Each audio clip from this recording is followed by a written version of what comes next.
Welcome, everybody, to yet a new episode of the Slumber Party. Cheers, How we everyone. doing? Cheers, everyone. I'm feeling good. She's feeling saucy. We all know that Cat is a two cup cat, Yeah. 2-trick pony. This is 3. That's 3. So Yeah. she's already Who knows? warm. Who knows what's going to happen She's today? warm and ready, warmed up. Yeah.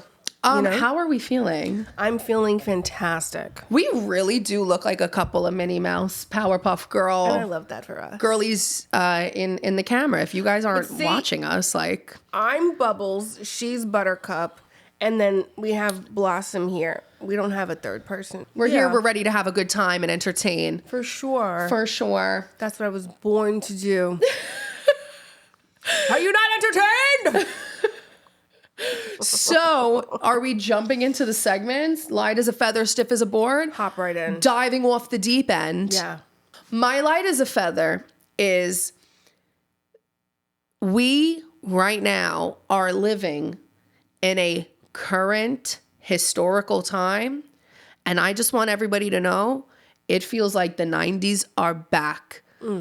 It feels like we are living in a TV show. We are living in a plot line that will be adopted and adapted by Luca Di Guadagnino and, Martin Scorsese's children in another, 20 years or so. Because the fact that old-timey ass crimes are back I know, and I'm is living for it. really wild. And by the time this episode comes out, I wouldn't be shocked that a couple more happened, okay? Because how is it?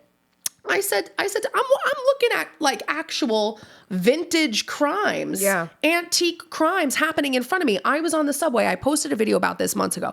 I was on the subway. I saw somebody snatch a purse. Oh. This is like an episode of a TV 80s. show. Yeah, it's an episode of Now, literally Hey we Arnold. shouldn't do those things. No, we're not. But no. you know what? It's better than shooting people. It's much better You than know what I unaliving mean? individuals. Yes, I That's agree. nice. But you know what's funny? It's like, how are you going to steal a purse? You know everybody has credit cards. Right. You know they could just turn them off from their phone. There's no cash in there. But that's how you know people are desperate. They're like, even if I can just, get a couple swipes in. Right. You know what I'm saying? Yeah. But, we had people snatching purses. We had an art heist at the Louvre. Oh, so chic. That is so, like, I gotta really tell so you, chic. Very, very chic. Very, I hope it was women. very old school. I mean, maybe it was men who did it, but it was probably a woman who planned it. Oh, yeah. You know what I mean? They pulled out a ladder on the side of a building. Yeah. And then, listen, they had to get their croissants first because the croissant place didn't open till 9. So they had to go there at 9, eat, and then go to the Louvre, and steal at 9:30. Wait, was that actually in the timeline? Did they actually go to a croissant place? Yeah. Oh. Yeah. Masks and everything? I don't know. Oh. But I gotta Bonnie say, and it's pretty... Clyde never wore a mask. Right, because when you like what you do, you don't need to. You know what I When mean? When you're proud of it. They would walk into a bank. Let me tell you something. Fun fact of the day. Wait a minute. Bonnie and Clyde were real people, right? Yes. Okay. I'm going to cut that out.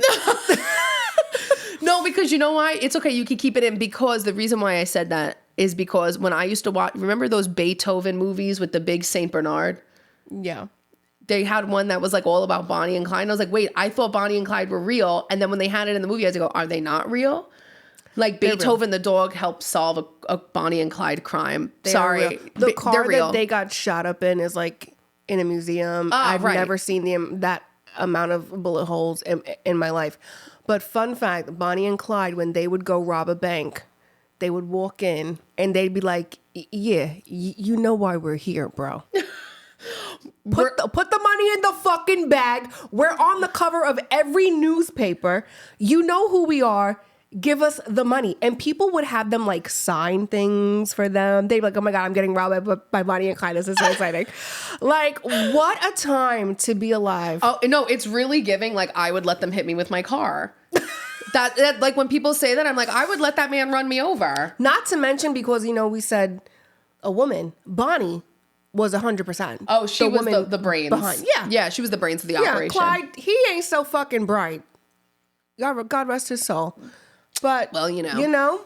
But I really was impressed with the whole, they dressed up as construction workers to do an art heist. Mm-hmm. They got on a ladder and extended it up the side of the building. I'm like, it's really giving Despicable Spy Kids. Me. Yeah.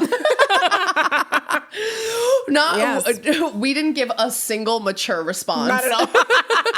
Okay, it's Nicolas Cage. Right. Oh, there God. we go. Sure, Jason Bourne could have done it, but isn't it so much better to see children climb up a wall? Gru and the Minions. Honestly, Spy Kids really was that movie, though. Oh. I think about it all the time. Oh, when I was growing up back in the last century, what a time. What a time. That movie was everything. What was that show that it was like my bisexual awakening? It was a movie. And that's when I was like, oh, see, Clueless. I do think I'm attracted to women. No. It had spies. It was the girl who played, I think it was the girl who played Suki in Fast and Furious. But it was, Debs. Is that what it was? And they had like a little lesbianic moment. I'm literally so lost. Oh my God. No. I'm going to look it up right now. Okay. I'm going to look it up right now. It was like these schoolgirl spies. Oh. The Powerpuff Girls. Yes.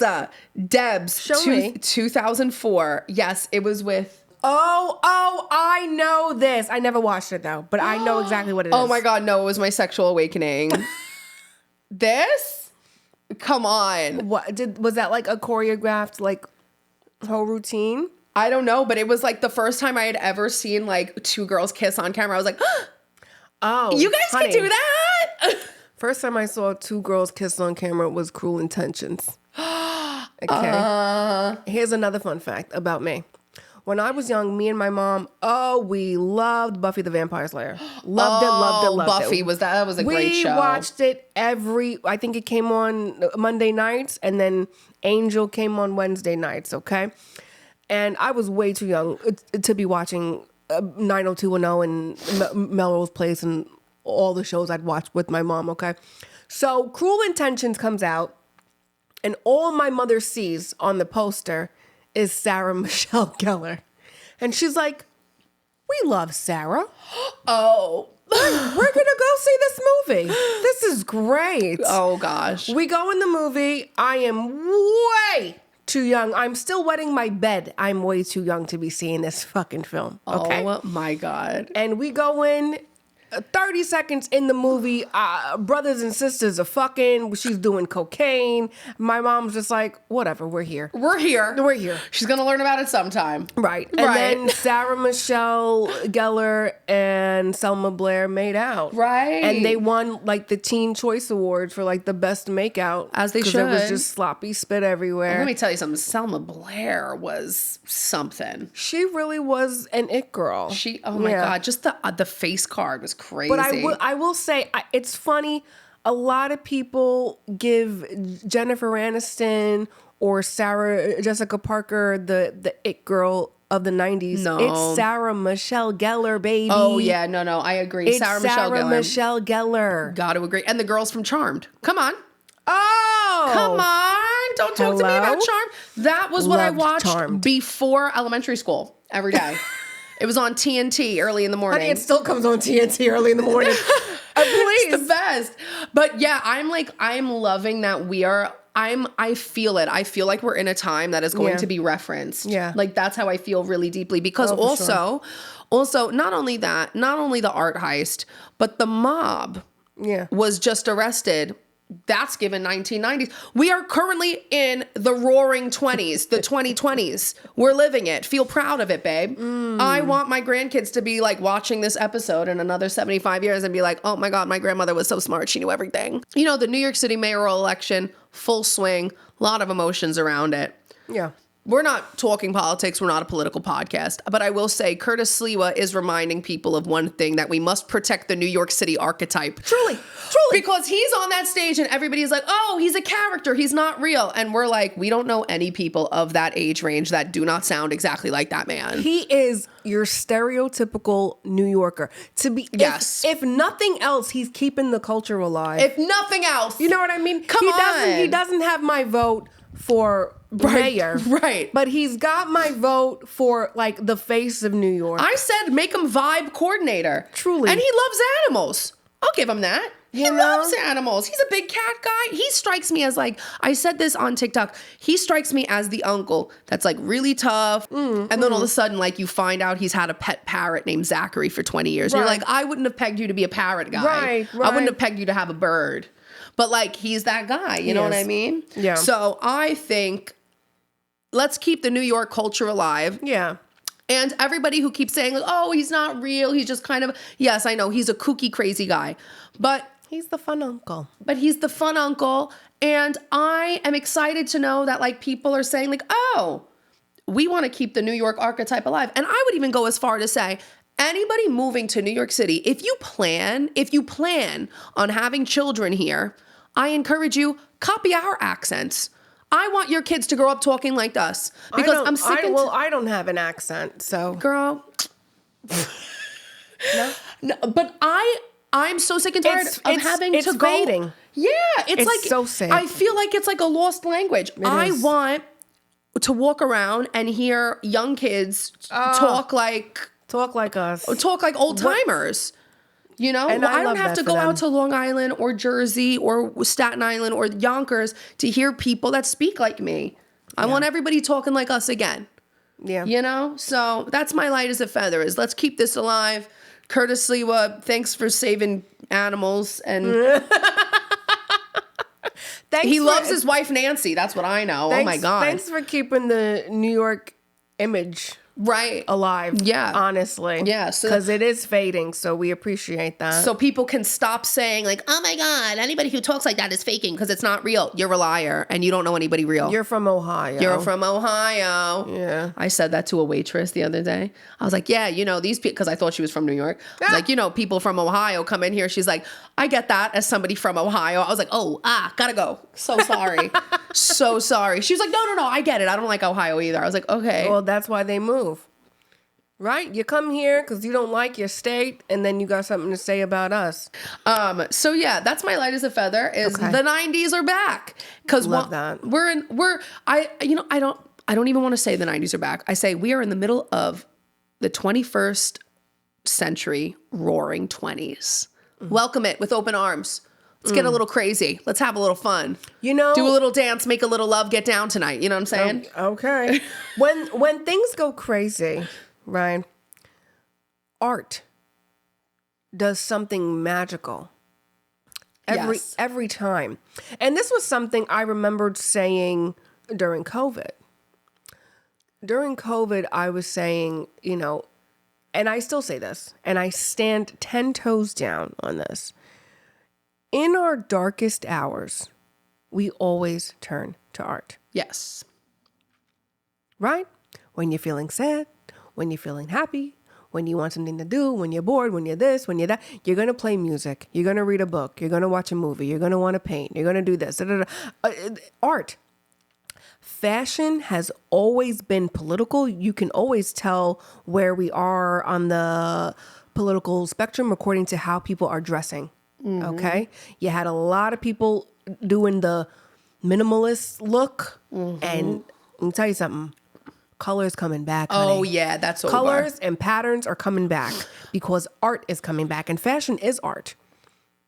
And it also dictates the times. This is why, as a person who doesn't follow trends, I do love trends. No, yeah, because it's scientific. It has an equation. I love trends because I can look at a picture of you and see that your hair is up and teased and know it's 1985. Right. Automatically. Right. And I love that. Right. I do think we're at a place too where I was getting sick, and I probably think that you feel the same way. Mm. I'm getting sick of people constantly referencing. Where is the innovation? Where is the invention? Where is the discovery? Where is the self-discovery? We can reference till we're blue in the face. I'm ready for something new, something I haven't seen before. And as musicians and as artists, we see this all the time. Is you should be inspired, and that's great, and we love that. But a true artist is going to be inspired by multiple people. Right. right? Because if not, then you just become a copycat. Well, yeah, even when I was Stevie Mackey, who's this celebrity vocal coach, I did this course of his during the pandemic. Great course, by the way. But he had this amazing, lesson where he consistently repeats it, actually, where he always says, our voices, our singing voices, our speaking voices are literally just sounds that we've heard and continued. They're a mix of every sound we have ever encountered and heard. And it's so true because every time, for instance, like people always love to say like, oh, I can't sing, non-singers. They're like, I can't sing, I don't sing. My fiance, I don't sing, I'm not a singer, she's the singer. But the second he wants to mimic somebody, he starts mimicking somebody he admires. And he can sing, he's on pitch, but he doesn't think he is because he's not thinking it's him. If I were to ask him to really sing and perform, that would be him showcasing his artistry, where he would be a mix of every other art that he's ever heard, all pulling from all these different areas. Yeah. That makes it so much more vulnerable because it is your interpretation of all of the different inspirations. And that's what makes you an artist. Yeah.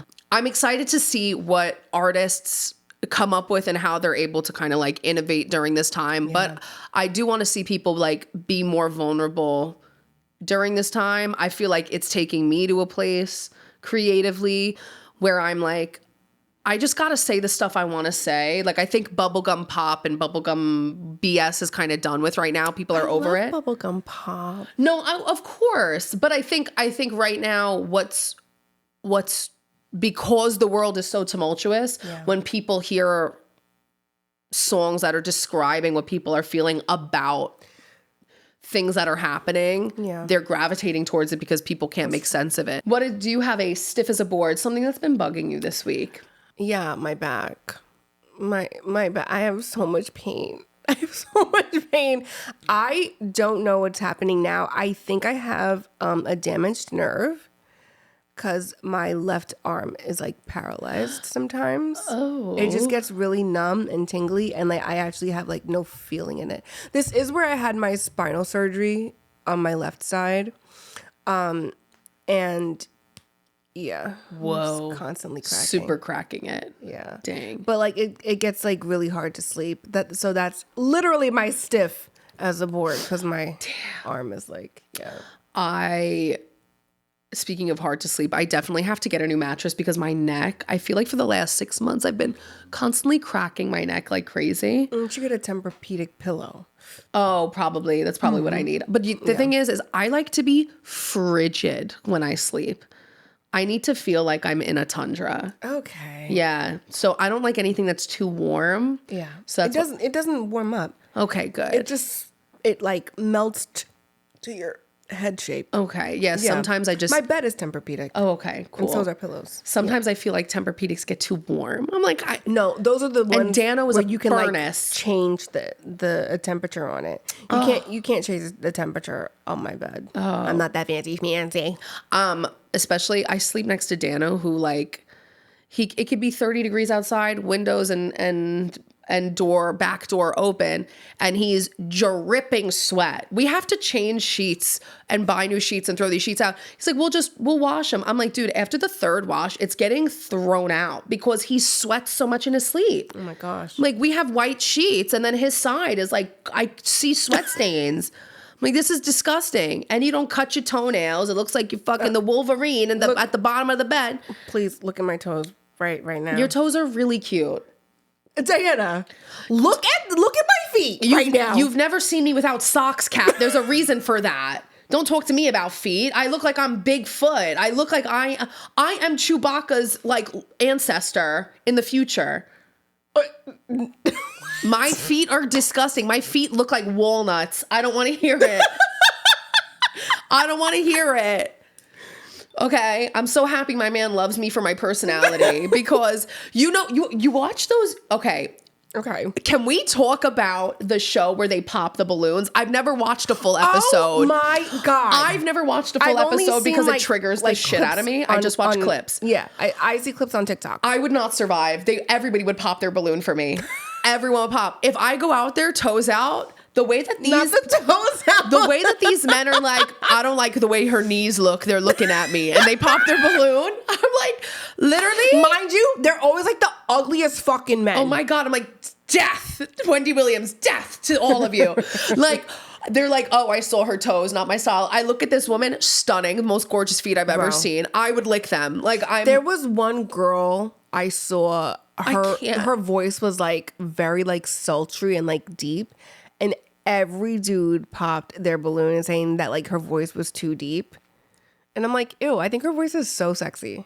See, They were haters. I just don't get it. I mean, and I love the show because it's like, obviously they have to have characters on there. Like, I Yeah, love yeah, watching yeah. the clips. Yeah, They yeah, have yeah. to have characters on there. I get it.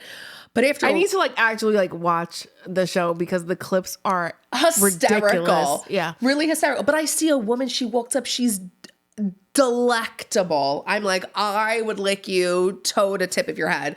I'm obsessed with these women. They're stunning. Even, Yeah.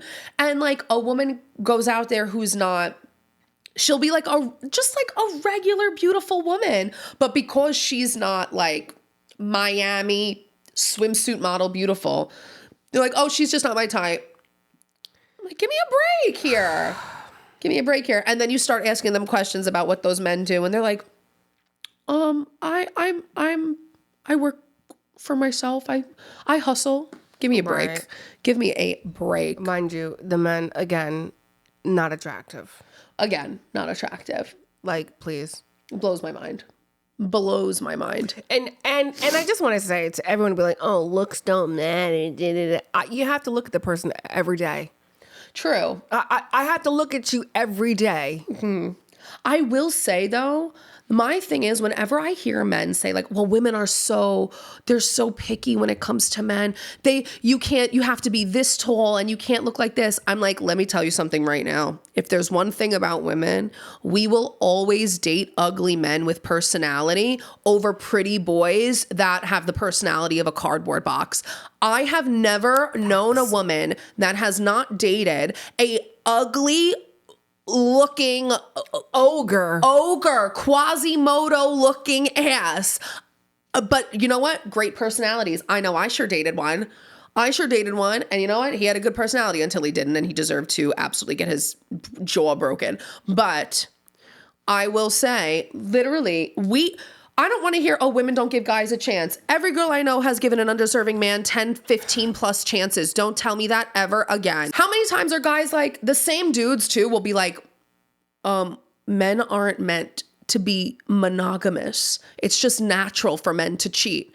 Oh, it's natural for men to cheat? So then when a woman doesn't want that and she tells you she doesn't want that, she gives you another chance and another chance and another chance, and you do her dirty again and again and again, and then she stands up to you. It's oh, I was blindsided. I had no idea.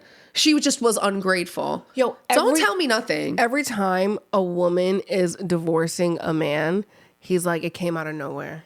It came out of nowhere. I have no idea what happened. Could it be the 7 women? A soul is freed from a behind cave her somewhere back? in Crete. Like every time a woman divorces a man, that's like, she just, I don't know what happened. She probably has another man, or she probably has a future in her vision. Give me a break. I can't stand that. I can't stand it. Ugh. You know what? Maybe we should just jump right into pillow talk since we're here. Yeah. We're going to jump into pillow kinda talk ties in. because it ties into this. Yeah. Talking about women and dating. And I think as somebody who I've gained a lot of followers and eyes and visibility through my perspective on women, dating, relationships, all the above. And, you know, I am a proud feminist, and people hear that word and they run the other way. People hear that word and run the other way, and I don't talk about it like that because people who don't like feminists don't know what it means. So they just take it and they make it an insult. And I'm here to tell you, you can call me a woman, a feminist, you can call me a daisy, or honestly a pile of shit. My beliefs are still the same. Women are allowed to do whatever they want, and they are allowed the same leverage that men have, whether they're single or in a relationship. And if a woman wants to be provided for hand and foot, and she doesn't want to work and be a stay-at-home mom, I'm so happy for her. I just want her to be safe. And as long as she's safe, more power to her. Rock your world, sister. Happy for you. I don't care. That's what it is. Do your thing. And if a woman wants to be a media mogul, start her own company and not have children, she's a badass bitch just as much. Both women can be badass and you don't need to tear each other down to prove to each other who has a better life. That's feminism. You both have the same buying power. You both have the same ability. You both have the same education. We have so many privileges in this country to be able to find a way to be successful that these conversations of whether or not you're a feminist or this or that is so elitist and privileged, where it's like, are you able to get an education? Are you able to get a job? Are you able to have your own money? Are you able to leave the house without a man? That's feminism, because there are other women in the world who will never experience that ever in their lifetime at all, and neither will their children. That's literally what it is. I am so sick and tired of watching women on the internet talk about we're anti-feminist, but you're talking into a microphone on the internet talking about your point of view. Right. So you're not anti-feminist because right now you have the freedom to voice your own opinion without a man allowing you to do so. What you're doing is quite literally the product of feminists that came before you and made sure you have that right, whether or not they agreed with you. That's my point of view. I get so heated about this because every woman that I know that was convinced I don't believe in this idea of feminism, or it's radical for them. It's okay to say that you want to have your own leverage. That doesn't mean that you're going against your traditional morals. But I will also preface, I know many, many women in my personal life, so many, who were sold this lie that they weren't supposed to have leverage because it was a masculine thing to have that leverage, whether that leverage was financial or career. And they were left in the dust by men that they were convinced would never do that to them. Them and their children were left in the dust. We're talking evicted, foreclosure on their house, no money, still recovering because they were convinced that it was a radical idea to have your own leverage. And I just encourage people to always be prepared and always have your own power. It's frustrating to me to hear women bash, and they always say, oh, well, it's modern feminism. It's modern feminism. Yeah, it was modern to them too. It was modern to the women who were deciding to do it too. And they were called radical and crazy and all these above things. You know what it is? It's the people who, and this happens a lot with just the internet and just human beings in general. They'll see one thing. Mm-hmm. They'll see like free the nipples or whatever. And they'll be like, oh, I'm not a part of this. So the whole thing is terrible. Oh yeah, they love to comment on women with blue hair. I had blue hair for years. They love to comment on women with blue hair. Oh, it's the women with the blue hair that grow out their armpit hair and they don't allow men to open up the door for them. I hear this all the time. First of all, they don't allow men to open up the door for them. You open up the door for everybody. I don't know anybody who doesn't open up the door for anybody. I don't give a shit if you're a woman, a man, a child, a non-binary individual. I don't give a shit if you're an alien or a dog. A matter of fact, if you're a dog, you can go first. But this idea of opening up the doors for this or that. Let's stop acting like men even do that anymore. Number one. Right. A lot of men don't. A lot of men don't. Number two,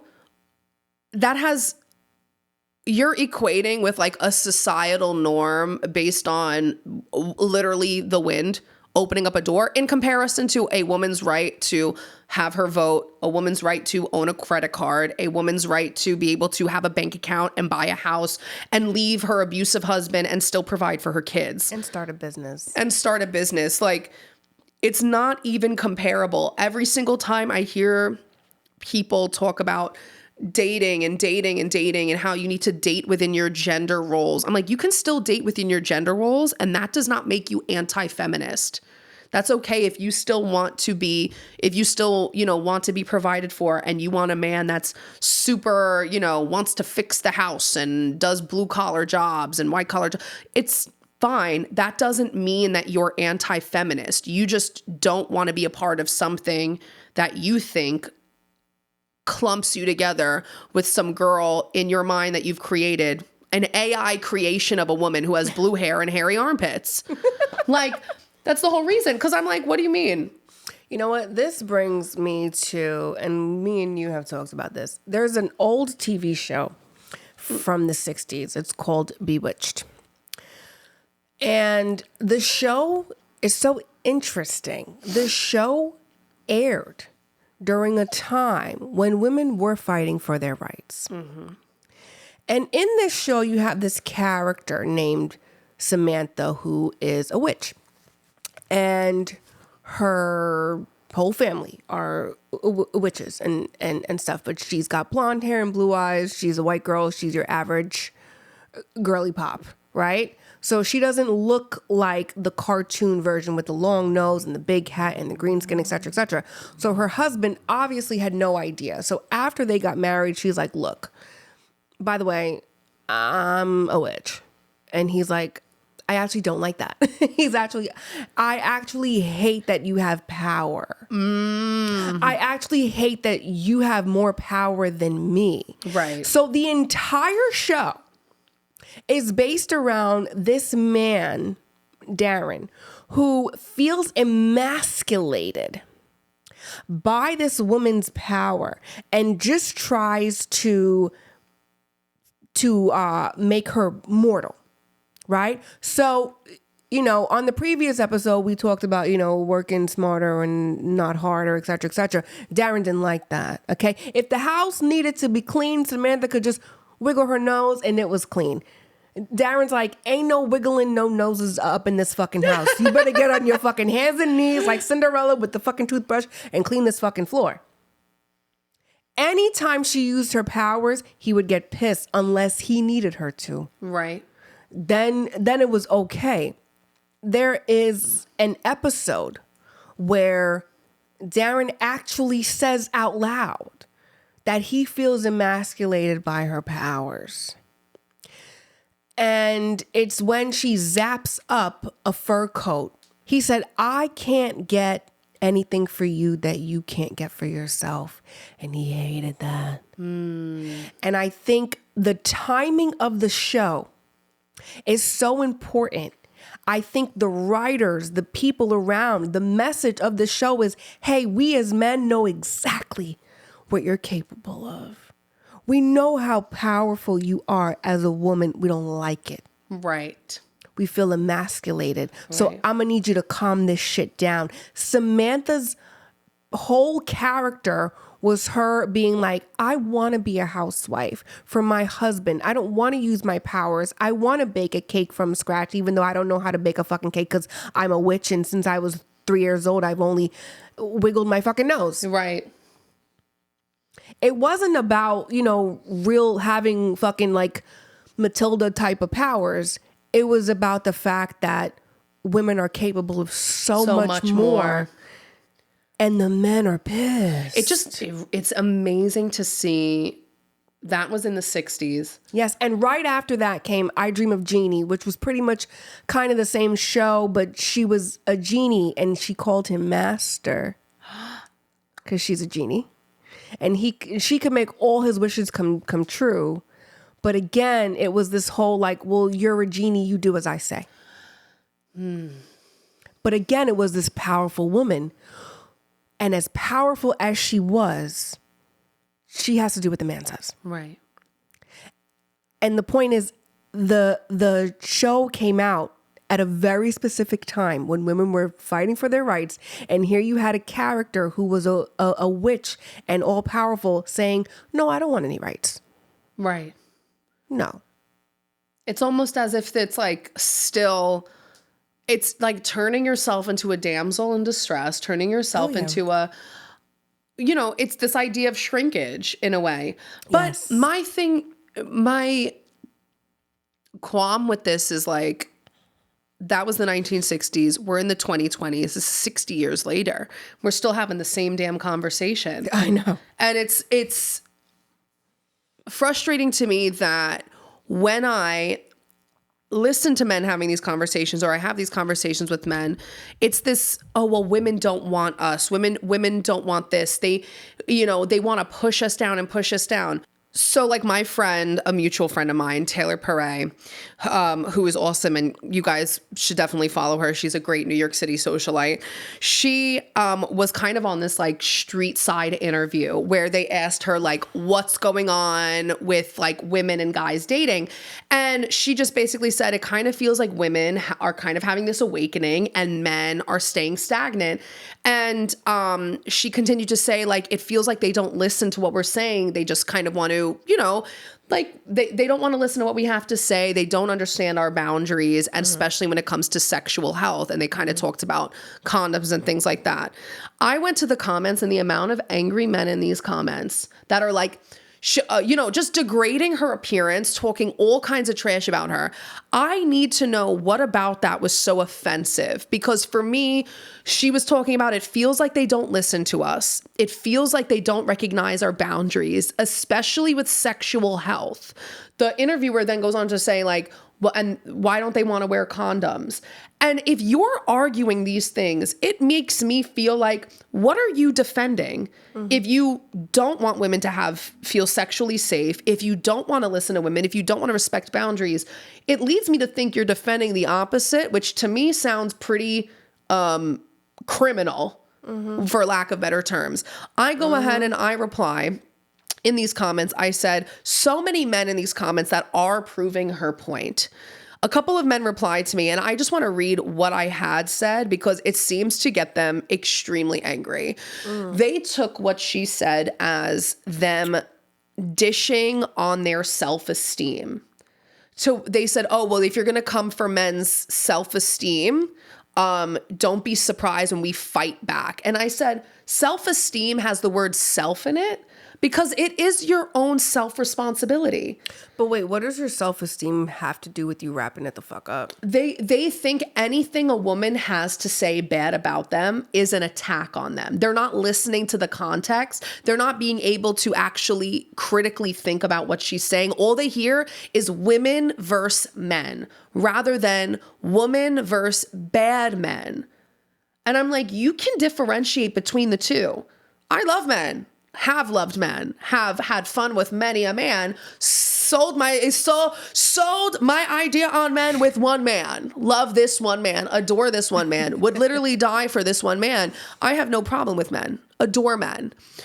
But it's like when you can't differentiate a good man from a bad one and you find yourself, or you don't realize that you're defending the bad ones. If you're saying that it's affecting men's self-esteem for a woman to say, hey, you guys aren't respecting our sexual boundaries. We would really love for you to be monogamous, but it's so difficult because you make it feel like it's our fault. But I promise you, the second that a woman steps out and decides to play the same game on a man, what does he do?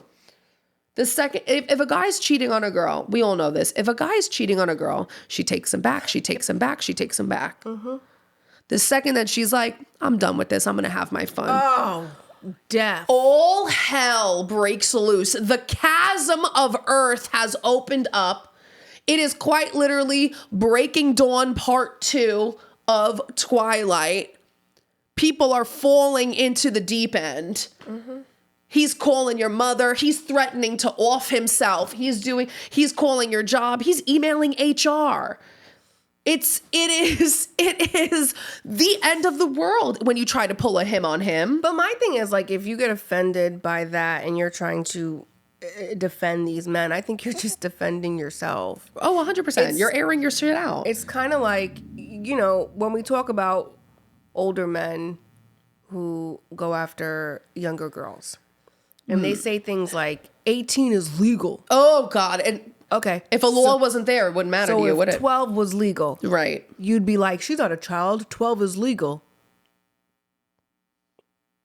And they would say that. Oh, well. And that's, so you saying, well, it's legal. You're a rapist. Well, in Mississippi, it is no coincidence that at the same time that they're saying, oh, women need to be having more babies, and at the same time that they're saying, they're putting all these laws up against women, that they are lowering. They put in a bill to the Mississippi State Congress to lower the legal age of marriage to, well, I think it was 12 or 13. Of course it was. Of course it was. You know what? I have a hot take about like dating guru people on the internet. Okay.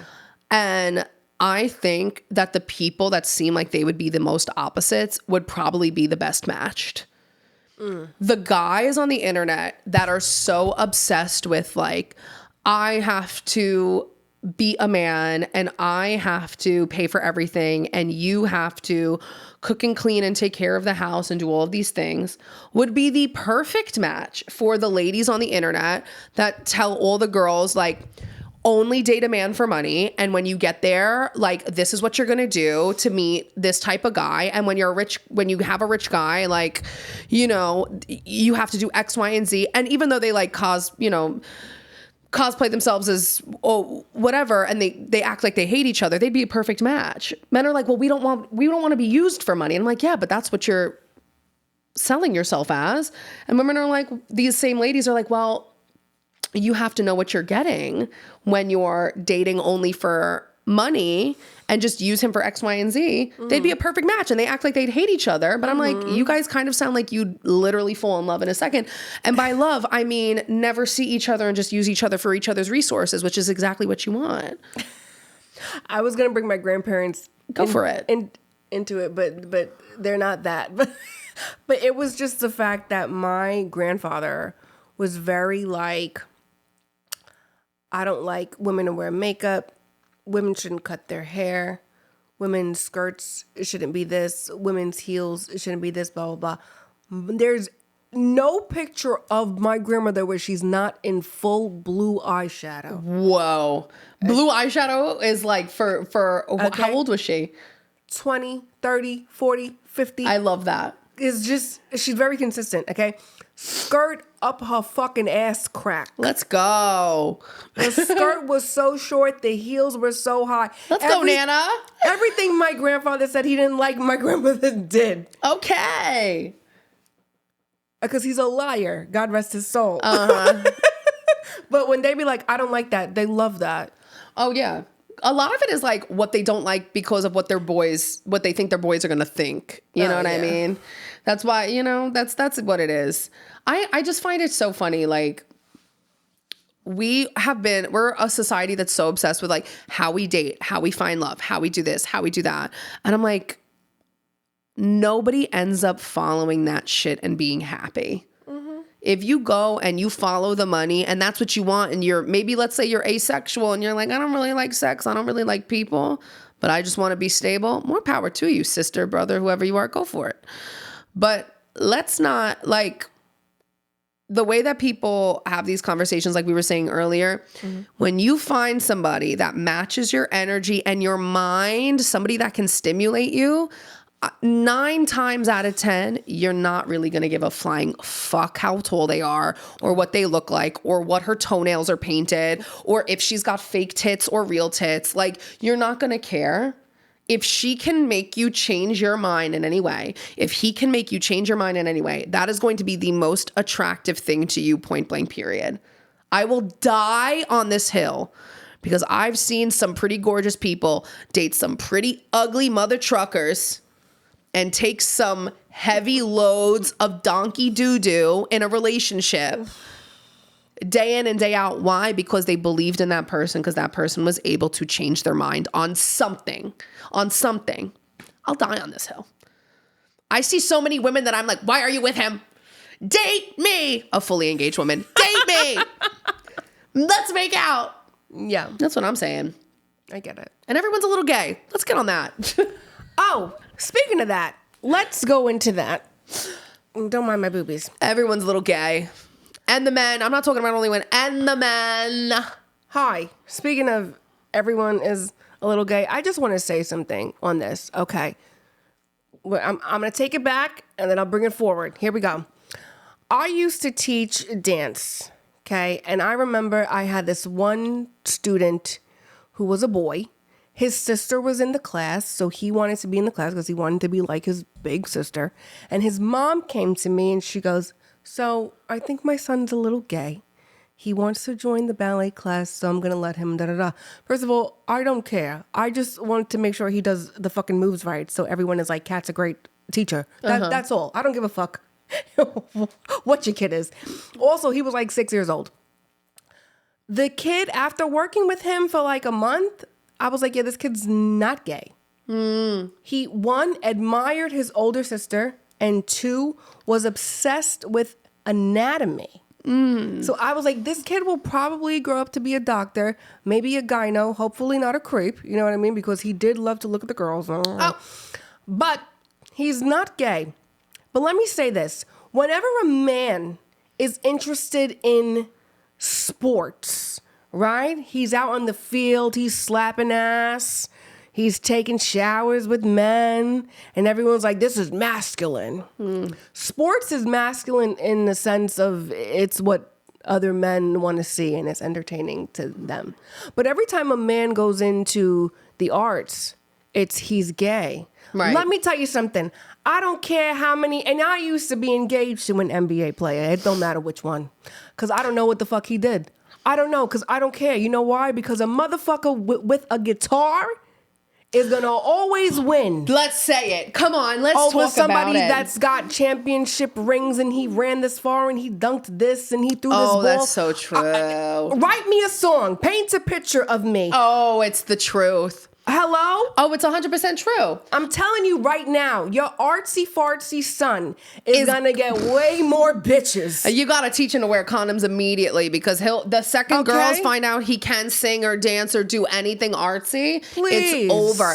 I remember some guy, Anthony, that I used to go to school with. Nobody gave him a second look. Nobody gave him a second look. He wasn't like an extraordinary looking guy. He just looked like every other Anthony that we know on Long Island. Close your eyes, guys, and take a guess what that looks like. That's him. Okay? AI couldn't build him better. So, average looking Anthony, all of a sudden we find out that this Anthony, out of the 7,000, can sing. Oh. He sang at I think a low level thingy majiggy. All the girls were like, oh, it's so funny. He's so attractive now. He's hot now. Yeah, totally. Mind you, didn't hang out in our friend group, didn't hang out in anyone's friend group. Nobody knew who the hell he was, but all of a sudden all the cool girls wanted to get in his pants. One girl got in his pants. And then she was dating him. And then 3 months went by. And once the fad went away, she was like, oh shit, I'm still in this fucking relationship. And then, they ended, obviously. But listen, and one of my closest friends growing up, still one of my best friends to this day. He has always been in the arts, always been in musical theater, always been a singer, always been in classical voice. Right now owns his own management company. He does it all. He works with huge stars. People continuously think that he's gay, and I have to say, I think it's his greatest advantage. I've never known a man to get more poom poom than this man. He has sent me, him and I are so, we lived together for I don't know, when we were 18, him and I, we had an apartment together. 10 out of 10, don't recommend living in a studio with one of your closest friends. Don't do that. But I love him to death. He knows this. But my parents, I think the only reason why my parents are old school Catholic, Italian, Irish. Yeah. They would have never let me live with a man because I think they thought he was gay. Yeah. But they're like, it's dominant. Oh. No, you know what? He'll laugh. Diana and Dominic have been friends since they were 10 years old. But if they would have made out, it would have happened already. You know what I mean? But I think it was probably because they were like, he's in the arts. They probably just assumed Dominic was gay. Meanwhile, I knew all of Dominic's escapades. Right. Okay? Right. To this day, I get all the tea. And, that's his greatest advantage. And I don't know nobody that gets more poom poom than Dommy Dom. When we do our Hear Me Outs, right, we're always talking about men in the arts. And quite frankly, you got to hear us out because it's their talent that pulls us in. Miles Teller, do I think this man is fucking James Marsden? No. But would I pick him over? Actually, no, because James is also very funny. He gives me Cary Grant vibes. But Miles Teller, funny as hell, witty, likes to do a little tit for tat, love that, would marry him. 100%. Yeah, 1,000%. Kevin James, he is hot though, but he's also really funny. Yes. See, we've talked about this. The humor is everything. Yes, I'm telling you, men in the arts is who is getting all the pussy. Oh, period. Yeah? Period, point blank. Yeah. Welcome, everybody, to our new segment. It is a game called Name That Nepo, Nepo, Nepo. We are going to name favorite Nepo babies of our favorite celebrities from details, stories, and little fun facts about them. And I'm going to ask Kat some. Kat's going to ask some to me that I think she has some in her brain. I've got a few. They're older. Okay. We constantly show our age gap sometimes. But you know what? In spirit, we're the same. Exactly. Okay. For our first Nepo baby, name this Nepo. Okay. Let me pick a good one. Okay. This Nepo daughter is the daughter of a French singer and actress and an American actor. She's made her own name in fashion as the Chanel House Ambassador. She was also a part of a failing TV show on HBO Max that never got renewed after the first season.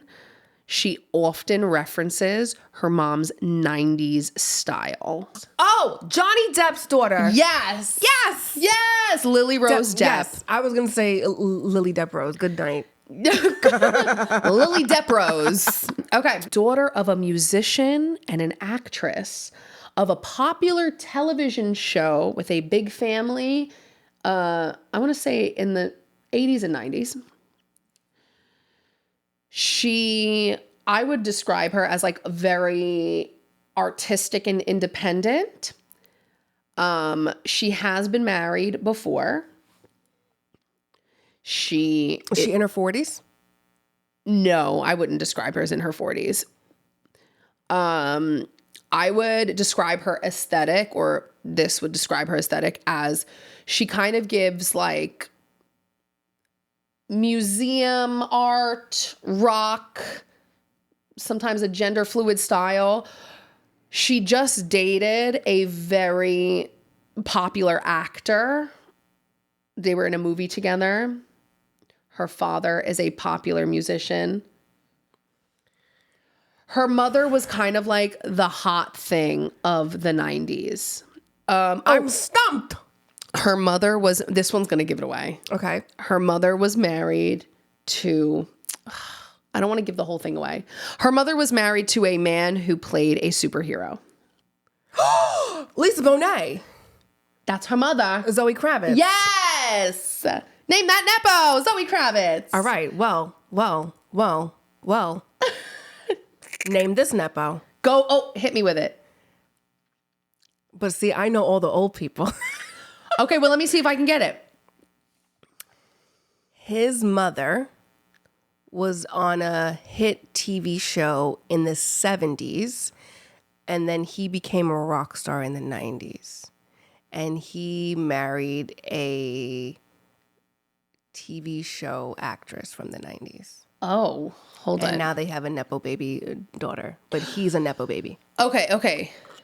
It's a well-known TV show? From the 70s? Yeah. Yeah. What genre was his band? He's rock. Rock? Mm-hmm. Like heavy metal rock or like punk rock? Like Americana rock. Americana rock. Why do I feel like... And his ex-wife was in a TV show in the 90s, a hit TV show. His ex-wife was in a TV show in the 90s. And his daughter is now an actress. Why do I want to say like Dave Grohl's? No.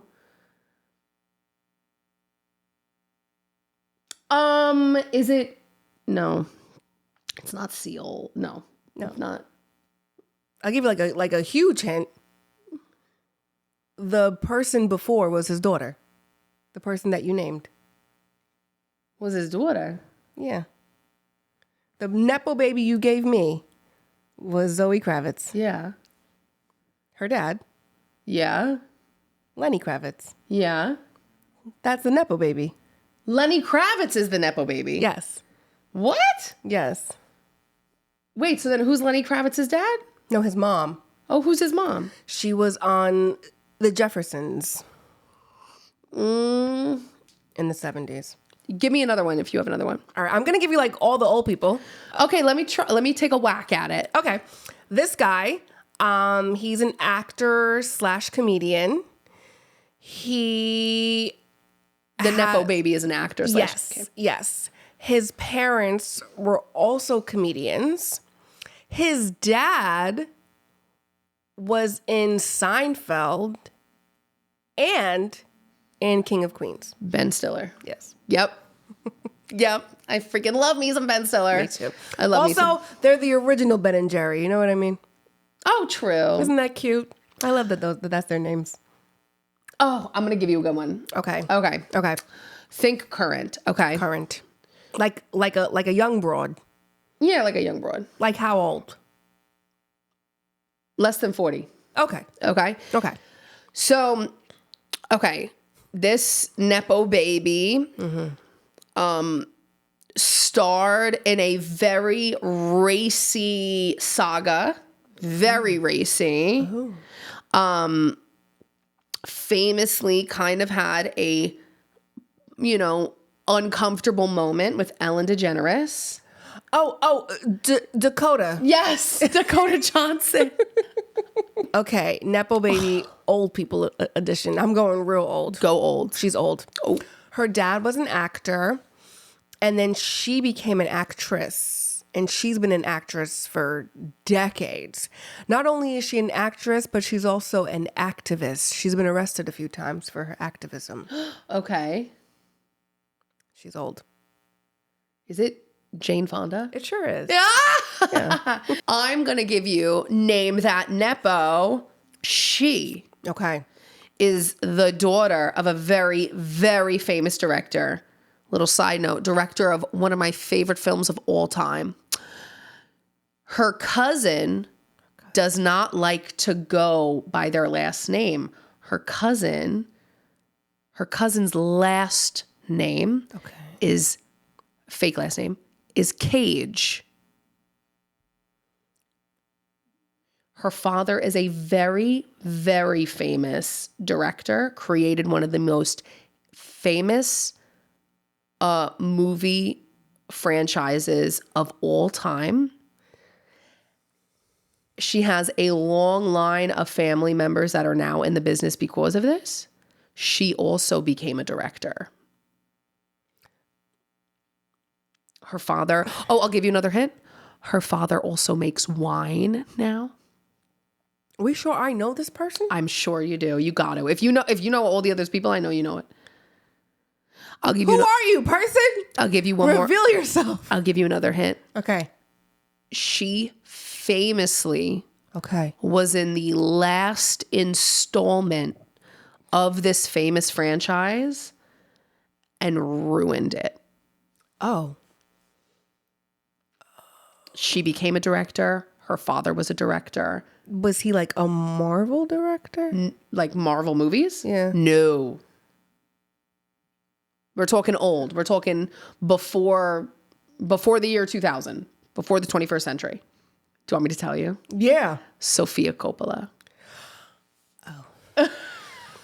This Nepo baby is an actress and a very good one, has some Oscars.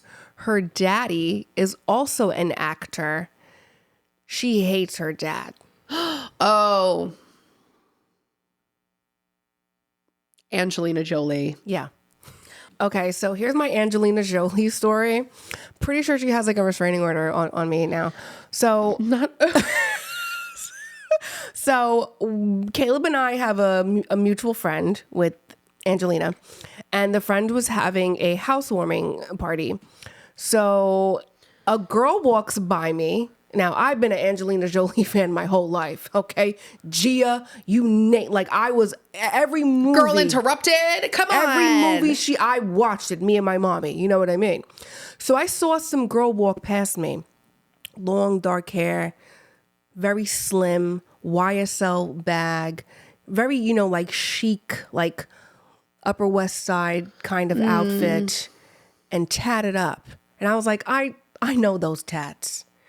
This girl copied Angelina Jolie's tats.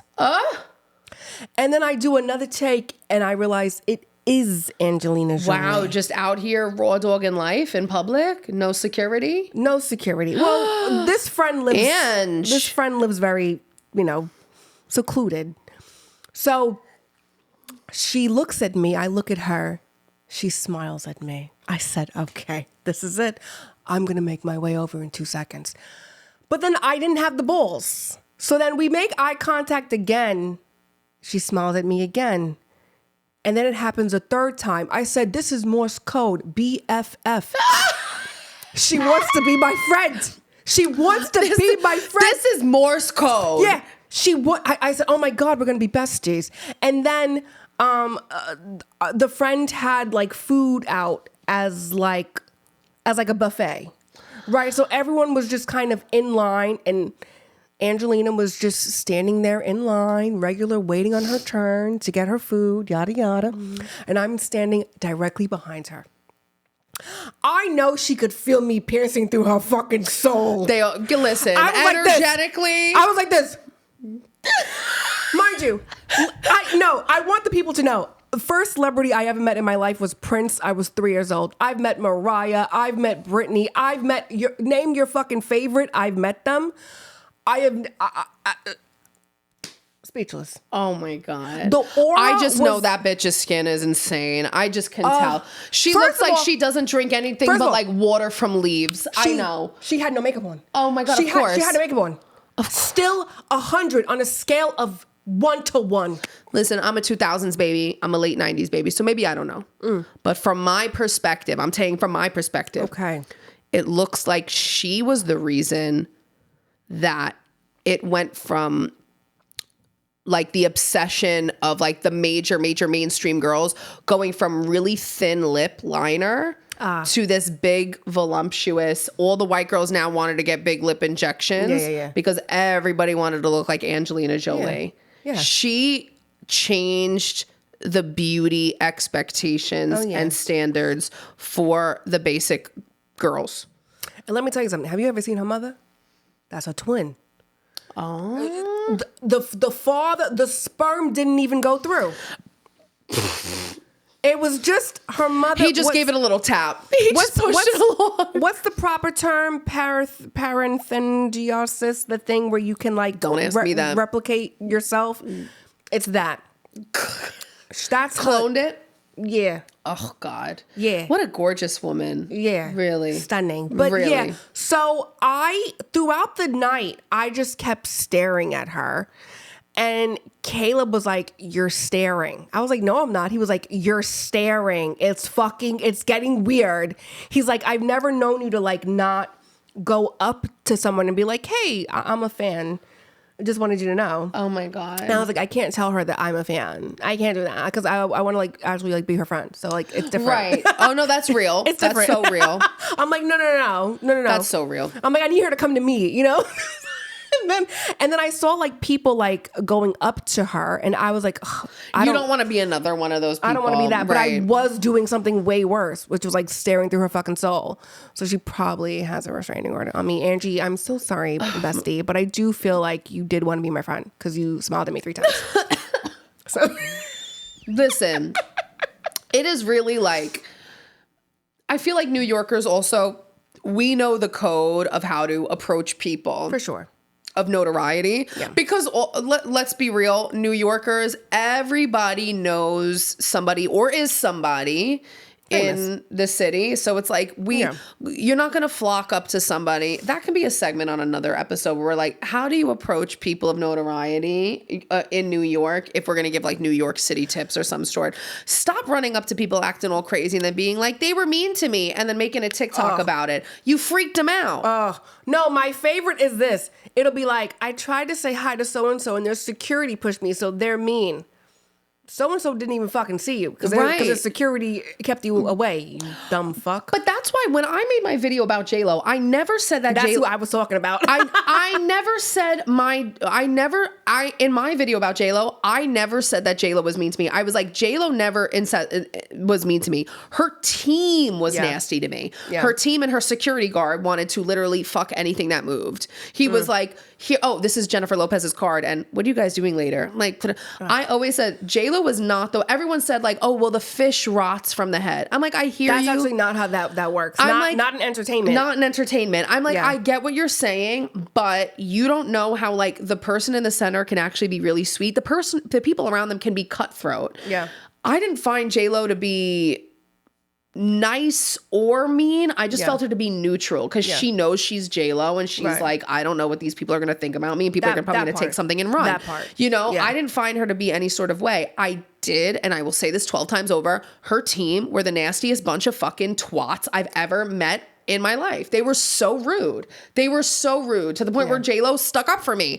I've That's met a New York J-Lo girl. 3 times on 3 separate occasions, multiple years apart. There's actually no way she knew it was me every single time, unless she's got that like great of a memory.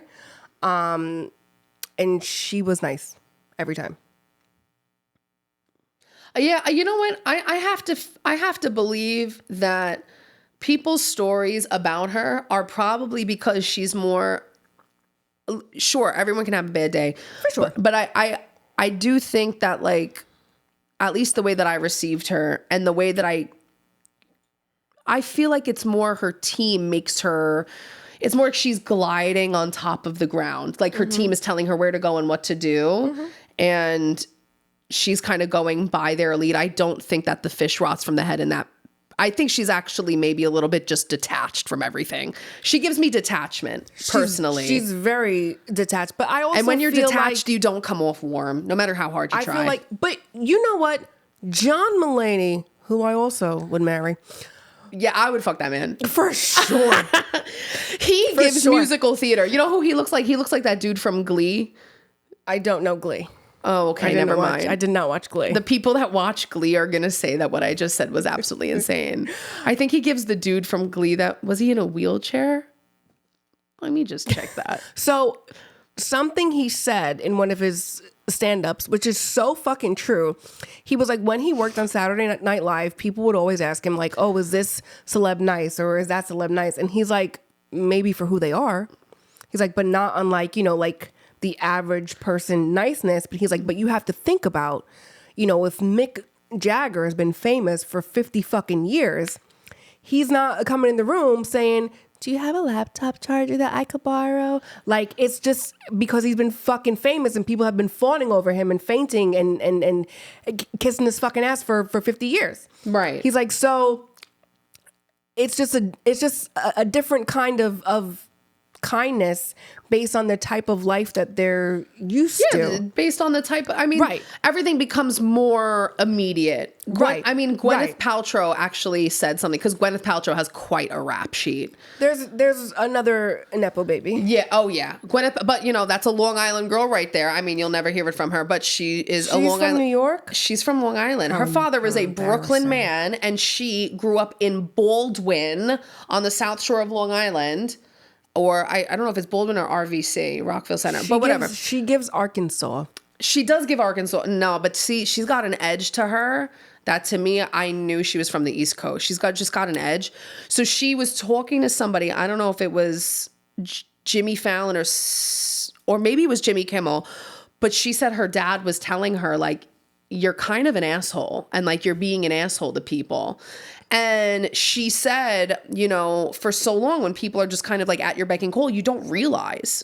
And she went on, you know, explaining my dad in his like old school Brooklyn way and was like, you're kind of being a dick, like you're being an asshole.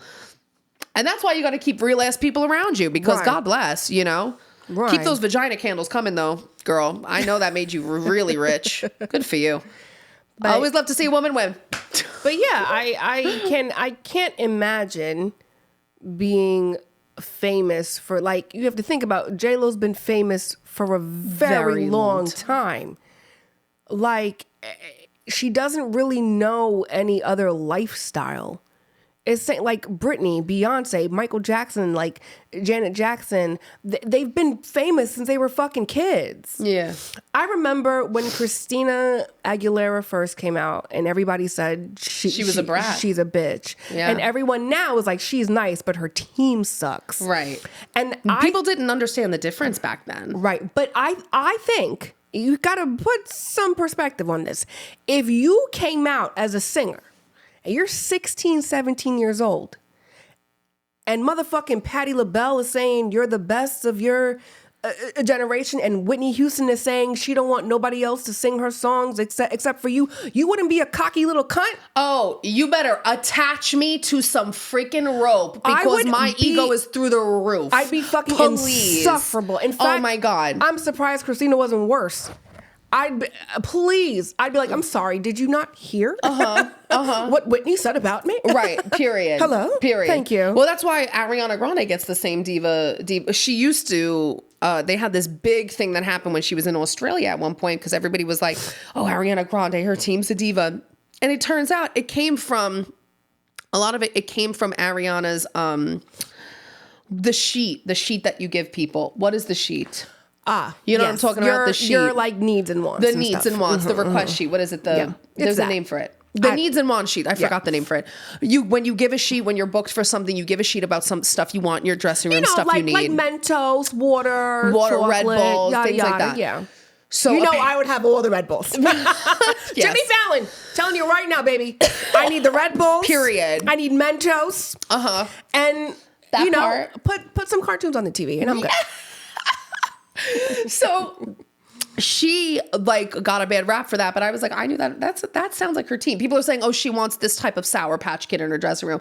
I'm like, she could have been joking around in a conversation and her team took that seriously and put it on a sheet. Now, mind you, if we did want to talk about Ariana Grande really quickly, we can talk about how Ariana Grande may or may not be using her powers for good. And you know what? Ari. Does anybody know what we're talking about? If you don't know what we're talking about, scroll. If you know what we're talking about, Ari, baby, do it. Listen, this is your redemption era. This is your redemption arc. Because I'll be honest with you, I understand that you clearly have a type and that type is taken. But it's fine. We'll keep it moving. I'm not faulting you for it, baby. At least you know. So here's my thing. Ariana Grande apparently was seen with a gentleman who is best known for his 25-year age gap with a woman director, which might I add, just really quickly, just side note, seems as though there's a lot of rap for this groomation, a lot of it because the woman, the cougar, the older individual is a woman, but all in all, disgusting. Apparently, they got together when the kid was 16, 17 years old, right? Aaron Taylor Johnson, that's what his name is? I think so. So I guess they got together. They've been together now for 14 years. Or something like that. He's 33, 34. And this woman was directing something he was in. And then they got married. And it is a little creepy when you're directing something that they're in. So Ariana Grande, I guess, was seen on a date with this gentleman. And everyone's like, hey, if there's ever been a time that you can use your powers for good, come on, good Glinda, let's do it. Come on, Glinda, wave that little wand. Wave that little poom poom wand. Let's do it. Not the poom poom wand. Listen, I've always been Team Ari, and I've always defended her actions. I do. Shut up. That's my girlie. I support you supporting her actions because I love you. Thank you.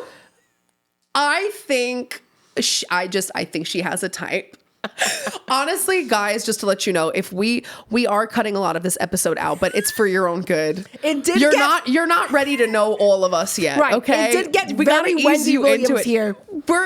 And honestly, we need you guys to know that it's not that we give a shit what you think. It's that we need to let you guys warm up to us. It's going to take time because we do have hot takes that are a little too hot. You know what I mean? And that you guys are going to be like, hey, you can't say that. We can say whatever we'd like. Okay. And you're just going to have to live with it. But that's why we're cutting things out. But then we'd have to live with it. But then we'd have to live with it. And and that is listen, those are constructive queens right here. Yeah. Understanding that what our speech have consequences. Yeah. It's free speech, but not without consequence. Look at us. Well, Hey. free speech should... Look at that. You know who that is? JFK. That's my monitoring spirit flying around. Did you say JFK? The fly? We were talking about the First Amendment. Oh.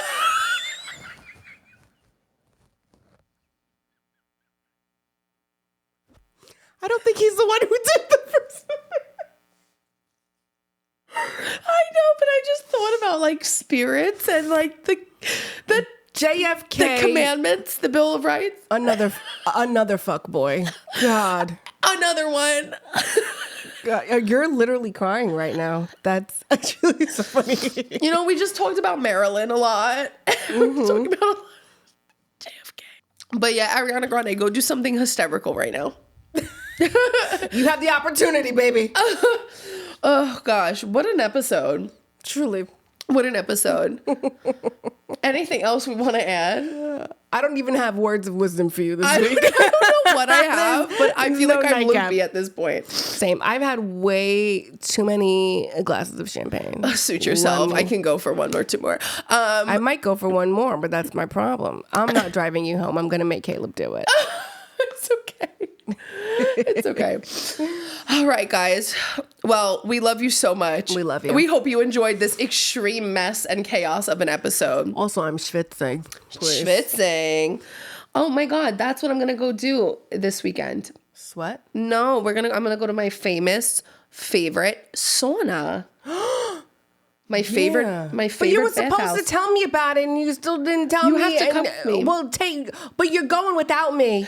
It's my favorite, and it has one of the only and the best American Look, she still schwitzes. hasn't invited me this whole time. I invite you, but I can't say it on air because I do have to gatekeep the spot. So yeah, I'll let you know. Anyways, we love you guys. We love you. This was a mess, the best mess ever. Go forth in your week. Have a drink. Have a drink. Have to. Have a drink. Our nightcap. Oh, let's hit them with just one last nightcap. That's what I was saying. I have no words of wisdom. Oh, our last ending words for you is our nightcap, our last segment. Nightcap. The version of you that you envision in your mind already exists. Ooh. So the vision of yourself that you envision in your future, what you want, what you quote unquote wish for. If you can envision it in your brain in detail, you can, if you close your eyes and you picture yourself as your favorite version, think of where you live, how you work, where you're at, what car you drive, how you spend your mornings, what abracadabra. If you can envision it in your brain, it already exists somewhere. It's just waiting for you to reach out and grab those opportunities because it's all possible. That You doesn't just look have to very be open for it. appropriate. What are you, milking udders? Yeah. She's squeezing imaginary milk udders. Maybe Kat's vision is on a farm somewhere. Oh. You know? Could you ever see me on a farm? Although I am a horse girl. I was going to say, your Kat's out here clipping horse hooves. So you know what? She'll be on a farm, clipping the horse hooves and milking the cows. And we're leaving on that note. Yes. And have a great night. You do. Follow the Slumber Party. All right. Bye.